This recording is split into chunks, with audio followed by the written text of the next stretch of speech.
আপনারই কাছের কেউ যদি আপনার হাতের রান্না খেতে পছন্দ করে, তখন আপনারও ইচ্ছা হয়, তাই না, যে তার পছন্দের একটা খাবার তাকে বানিয়ে দিতে। তাই আজ তারই খুব পছন্দের একটা খাবার তার জন্য বানাবো। লুচিগুলো দেখুন কি দারুণ ফুলেছে না? চানা মশলা আর লুচি, জমে যাবে না ব্যাপারটা? জমে ক্ষীর। তারপর তোমরা তো জানোই কি দেবো। চিনিটা যখন লাল লাল ভাব আসবে, ঠিক তখনই চট করে টমেটো, কাঁচা লঙ্কা আর শুকনো লঙ্কাটা দিয়ে দেবো। তারপর চটচট করে আমি নুন, আদা জিরে বাটা, হলুদ গুঁড়ো, লঙ্কা গুঁড়ো দিয়ে আস্তে আস্তে কষাতে থাকবো। রান্না করতে গেলে তাড়াহুড়ো করলে কিন্তু হবে না, ধীরে ধীরে করতে হবে।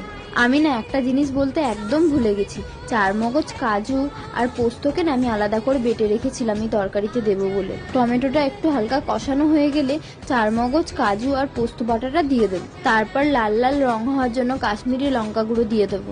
কষানো হয়ে গেলে আলু ছোলা সিদ্ধটা দিয়ে দেবো। তারপর দিয়ে দেবো গরম মশলা। নুন ঝাল মশলা ঠিক আছে কিনা সেটা একবার দেখে নিতে হবে। এবার টিফিন বক্স রেডি করার পালা। এবার পরিপাটি করে আমি বক্সে খাবারগুলো সাজিয়ে নেব। লুচিগুলো বেশ নরমও হয়েছে দেখছি। জানো তো, আমার একটা ভিডিওতে তোমরা আমাকে অনেক ভালোবাসা দিয়েছো। যতটুকুনিই দাও না কেন, ওই ভালোবাসা দিয়েই আমি তোমাদের জন্য একটা লেখা লিখেছি। পরের ভিডিওতে সেটা নিয়ে আসছি। কেমন হয়েছে সবাই জানাতে ভুলো না কিন্তু। আমার মনে হয় এই ভিডিওতেও তোমরা কম ভালোবাসা দেবে না। এদিকে পার্সেল নিয়ে যাওয়ার জন্য সুন্দর করে গোছানো হয়ে গিয়েছে, শুধু নিয়ে যাওয়ার পালা।